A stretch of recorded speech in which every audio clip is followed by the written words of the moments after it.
Bom, esse é o trabalho final, né, da disciplina de transferência de calor e massa, né, em que o tema que eu escolhi foi trocadores de calor, né, na secagem de grãos, né. Então, aqui vem uma introdução, né, que fala da importância da secagem de grão na pós-colheita, né, e o uso eficiente de trocadores de calor em ambientes rurais, né.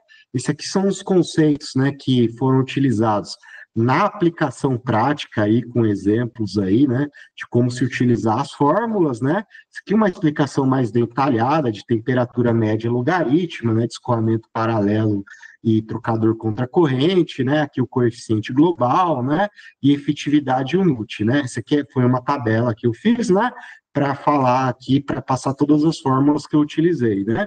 Então, aqui no primeiro exemplo, que foi um exemplo dado pela professora em sala, era um exemplo que ele se esperava, né?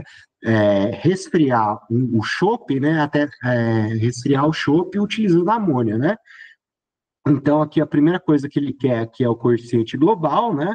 Eu utilizo aqui o coeficiente global aqui, né, para trocadores não tubulares não adaptados, que sai nessa fórmula, já acho aqui o coeficiente global, né? Aqui ele quer o comprimento da serpentina, né, que eu preciso agora, né, da equação 11.14 isolar esse A, né, e conhecendo aí o coeficiente global, né, e conhecendo aí a variação de temperatura média logarítmica e o Q, né, que no caso era o Q do chopp, eu consigo isolar tudo e achar aí o comprimento da serpentina, né, e também a vazão mássica, né, que no caso aí eu usei a entalpia de vaporização da amônia, né, e consigo achar que é a vazão da amônia, né. O item C e o item D desse mesmo problema, ele dá uma nova situação, né? O cenário. Nesse cenário, a vazão da amônia deixa de ser 450 litros hora para 600 litros hora. Então, nesse item aqui, ele pede qual vai ser a temperatura, né, para esse novo cenário, né? Então, dessas fórmulas aqui, a gente acha a temperatura. No item D, agora ele quer, né, saber, agora mantendo a temperatura na condição inicial de 5 graus, qual vai ser a vazão máxima da amônia, né? Então, usando aqui essa fórmula, você consegue descobrir aí o quanto se precisaria de amônia, né?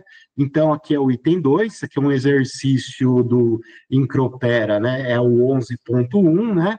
Em que também ele pede aí o tamanho aí do trocador de calor, né?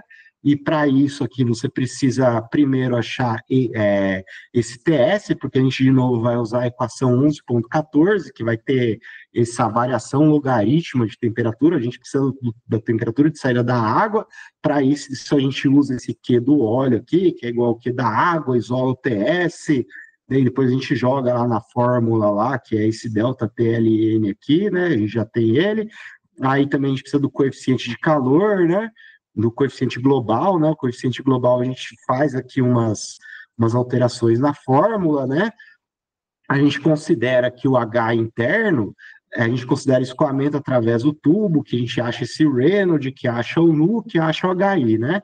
Aí o escoamento do óleo é seção anular, né? E também a gente vai aqui na página 350, 8.71, né? E consegue achar aqui o HE, né? Beleza, né? Então aqui a gente já tem tudo, isola o A, isola o L e acha. O exemplo 3, ele não dá a área para a gente. Quando ele não dá a área, então a gente precisa usar o ENUT, né? Então, usando o ENUT, para usar o ENUT é uma tabela, né? Então, a gente vai precisar aqui de um C mínimo com C máximo, que é a capacidade térmica da água, mínima e máxima, né? Para isso, então, a gente acha elas aqui, né? Aqui a gente acha o CR, que é a relação, é a divisão do C mínimo com C máximo, né? Aí, depois, então, a gente acha aí os valores do Q e do Q máximo aqui para a nossa equação 11.19, vai para a tabela, acha o NUT, acha a área e consegue achar o que ele queria, né? O porquê a gente usou o ENUT foi porque a área não era conhecida, né? Aqui uma relação de como existe uma aplicação direta aí entre os métodos que a gente utilizou com secagem de grãos, né? Aqui é um silo que se utiliza aí um sistema aí de trocador de calor aí para secagem do grão, né? E aqui a conclusão falando que tudo que se aprende no capítulo 11 do livro Incropera tem aplicação prática, né? Na agricultura e secagem de grãos. Fim.